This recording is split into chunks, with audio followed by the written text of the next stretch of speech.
Mga kababayan nating seniors, kung kayo ay 60 o 65 pataas at tumatanggap ng SSS pensyon sa inyong bank account, pakiusap, huwag na huwag kayong lalayo sa video na ito ngayon.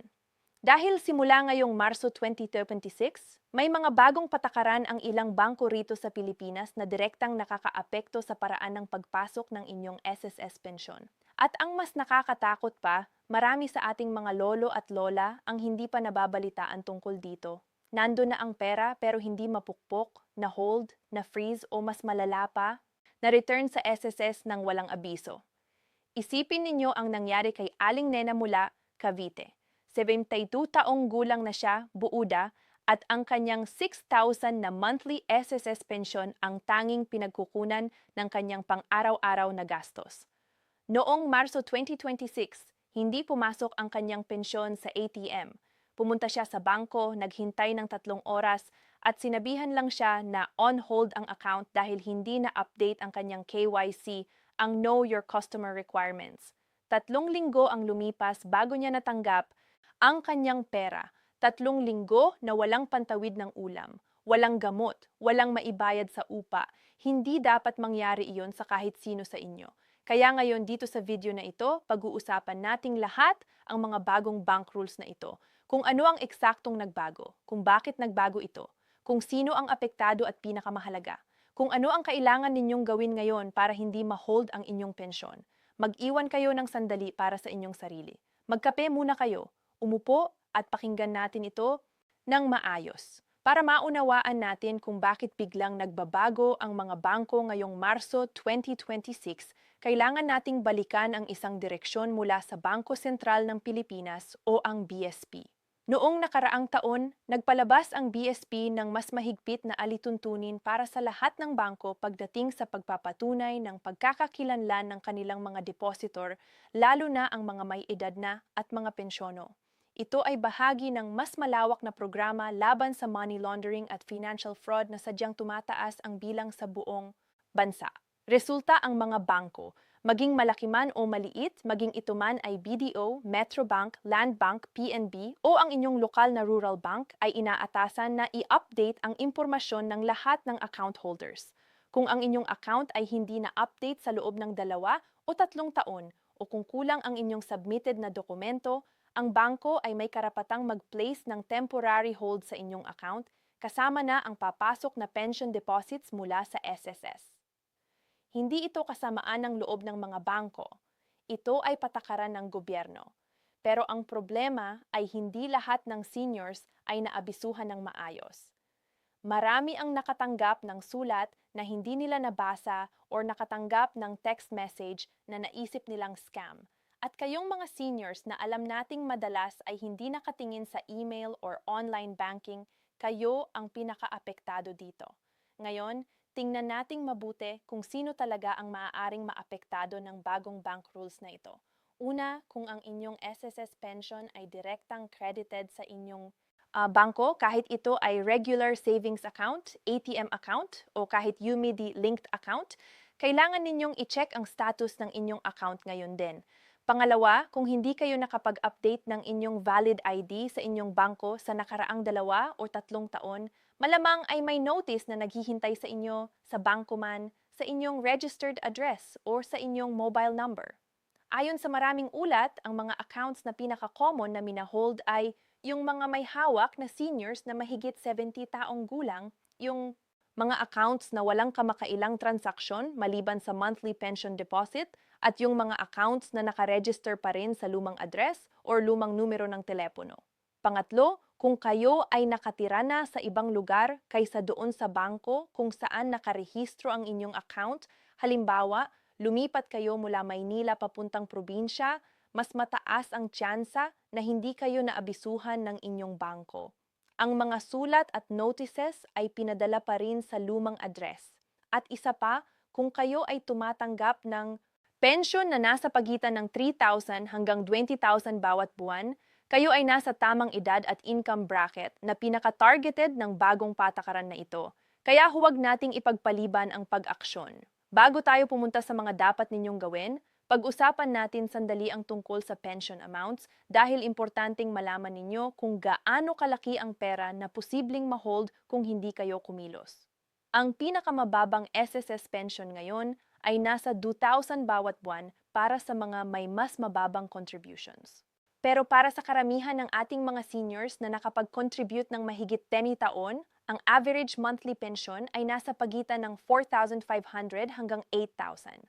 Kung kayo naman ay nakapag-contribute ng matagal, halimbawa 20 o 3 taon, ang inyong pensyon ay maaaring umabot sa 12,000 hanggang 18,000 bawat buwan. May mga pensyon pa na nakakatanggap ng 20,000 pataas, lalo na ang mga dating may mataas na sahod. Ngayon isipin na lang ninyo kung na-hold ang inyong account ng isang buwan, iyon ay 6,000, 10,000 o kahit 15,000 na hindi ninyo matatanggap sa tamang oras. Para sa ating mga seniors na wala ng ibang pinagkukunan ng kita, kahit isang linggo na pagkaantala ay malaking epekto na.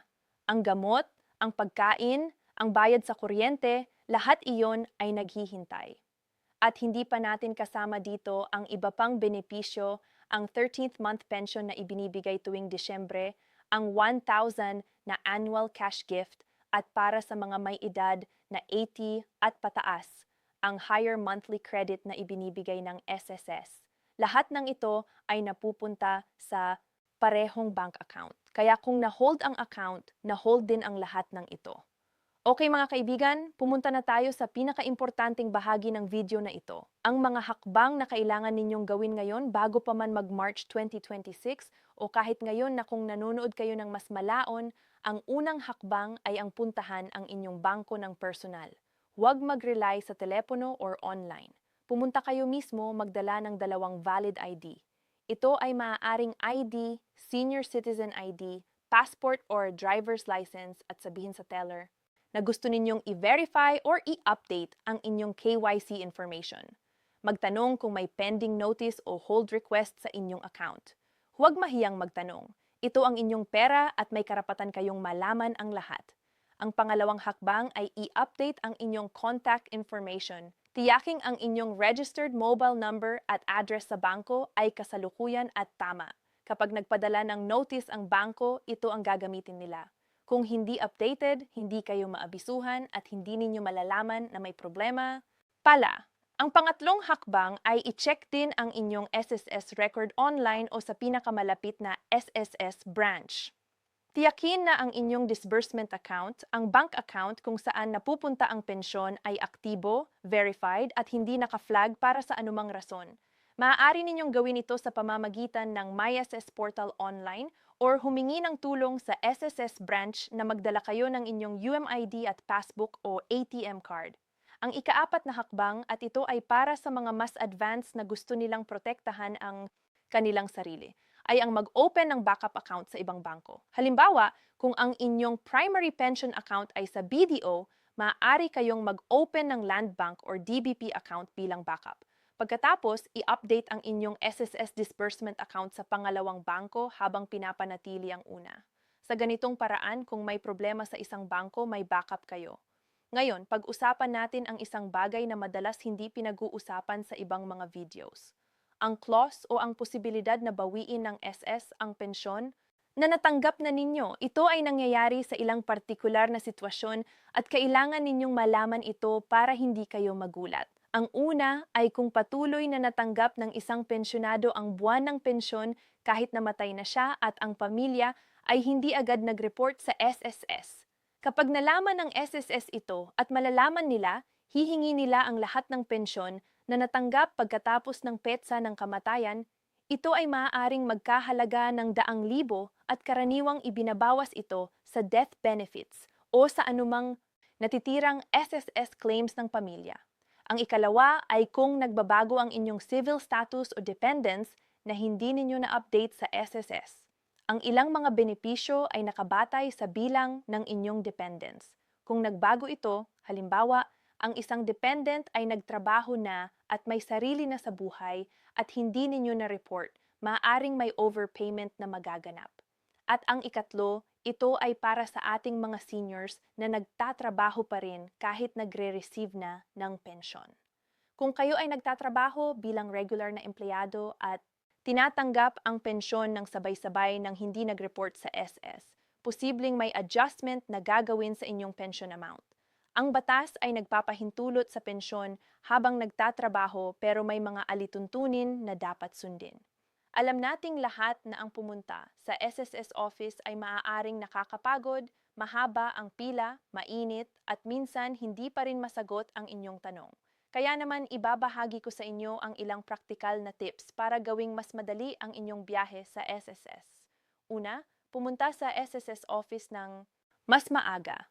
Ideally ay nandoon na kayo bandang 7:30 ng umaga bago pa man mag-abubot ang pila. Magdala ng lahat ng inyong dokumento, UMID, passbook o ATM card, birth certificate at kahit photocopy ng mga ito. Huwag pumunta ng walang complete na requirements dahil ibabalik lang kayo. Pangalawa, huwag mong kalimutang magdala ng isang kasama. Maaaring anak, apo, o kahit isang kapitbahay na mapagkakatiwalaan, hindi dahil hindi kayo kaya, kundi dahil makakatulong sila sa mga form at sa pag-navigate ng sistema. At kung may Senior Citizen Priority Lane ang SS branch sa inyong lugar, gamitin ninyo ito. Karapatan ninyo iyon. Pangatlo, kung posible gamitin ang MySS online portal para sa mga simpleng inquiries.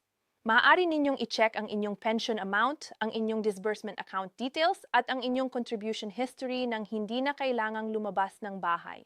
Humingi sa inyong anak o apo na tulungan kayong mag-set up ng online account kung wala pa kayo niyan. Bago tayo mag-wrap up, gusto ko ring ibahagi sa inyo ang ilang mga paraan para ma-maximize ang inyong retirement income. Hindi lang ang SS pension kundi pati na rin ang iba pang benepisyo na posibleng hindi ninyo natatanggap ngayon.